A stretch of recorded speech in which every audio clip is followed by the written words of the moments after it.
Hi, this is Landon Bryce from thAutcast.com, and in this video I'm going to answer the question, how outraged should you be about facilitated communication? What is facilitated communication? It's an autism therapy in which you usually take a nonverbal person, and there's a facilitator, and they sort of hold their arm, and then the person who is receiving the facilitation then types things on a keyboard.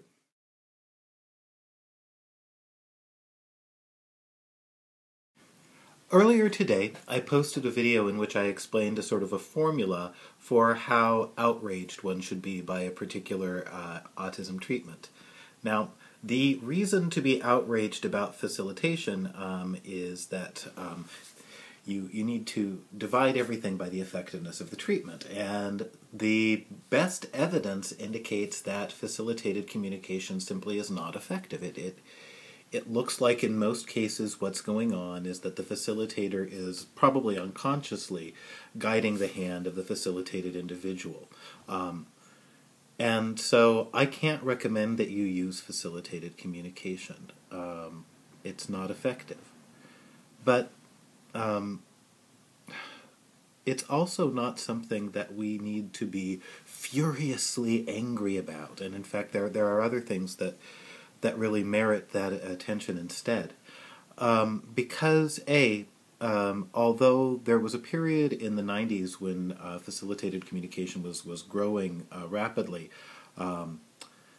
it's used very little now. There are probably less than 1,000 people worldwide using facilitated communication, I would guess.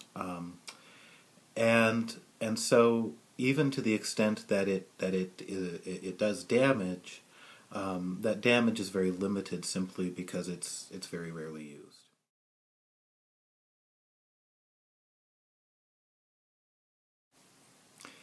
And finally, I want to talk about the issue of damage, because I would argue that although facilitated communication is not aversive, it is damaging. Kim Wombles has written very eloquently about the damage done by facilitated communication to the person who is being facilitated.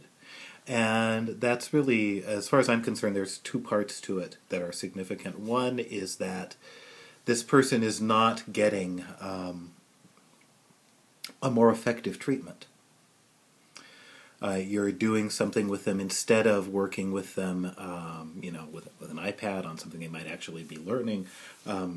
You're putting words into their mouths, and that's the other concern: is that you're taking a real, live human being who has things to communicate, and probably unconsciously, the facilitator is communicating for him or her.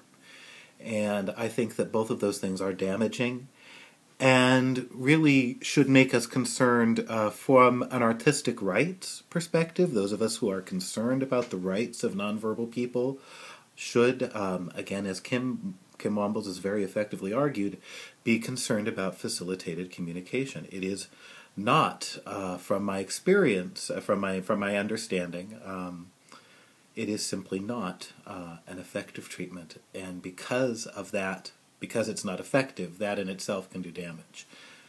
However, the real place where facilitated communication is accused of doing damage, I think it's inappropriate to blame the technique for.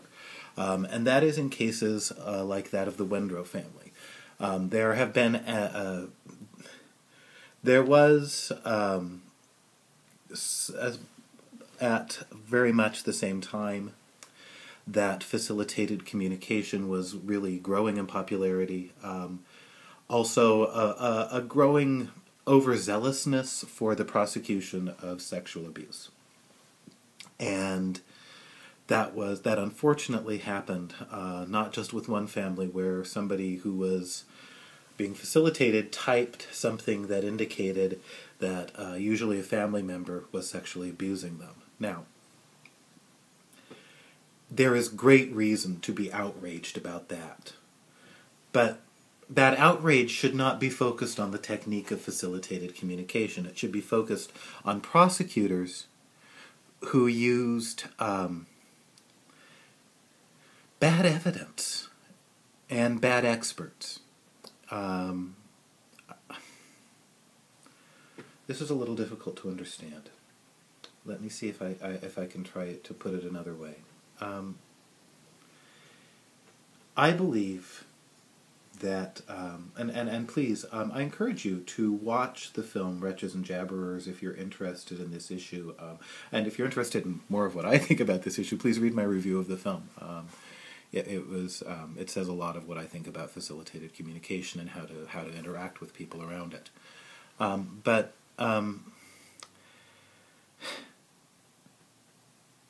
I think it's undoubtedly the case, if you watch people, and this has also been the case with me when I've watched people using facilitated communication in real life, that there's communication going on. But it's a kind of communication probably between mostly the facilitator and the facilitated person. There's real... I have no trouble with branding facilitated communication a type of communication, but I also think that interpretive dance can be a kind of communication. I think that abstract painting can be a kind of communication. But I would not allow anyone to use abstract dance as evidence to convict someone of child abuse. I would not allow someone to use abstract painting to do the same. And I think one must not confuse our outrage about people being charged with things that could not be substantiated fairly, with really bad evidence, with the use of that treatment as bad evidence. Now, one more thing about facilitated communication before we stop.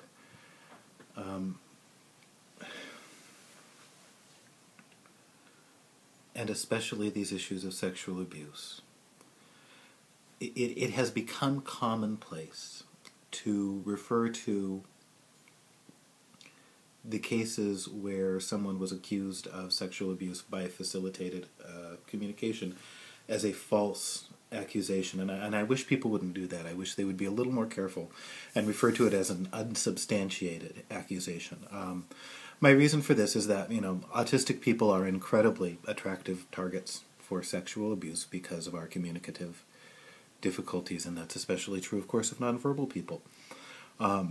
My guess is simply by the law of averages that some of the people, because there were just a lot of them, who were accused of sexual abuse because of facilitated communication probably really did sexually abuse their child. And in fact, there may be, I am really loath to say that facilitated communication is never that it never comes from the person who is being facilitated. I think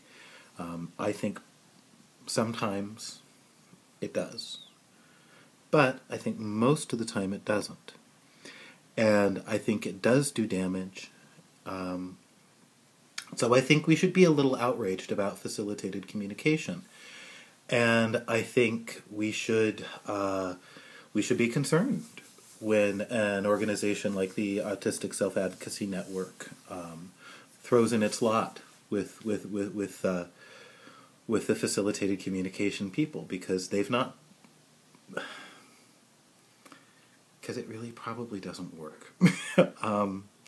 And we would rather have people get legitimate treatment, and we especially those of us who are concerned with the rights of autistic people, don't want words put into anybody else's mouth, ever.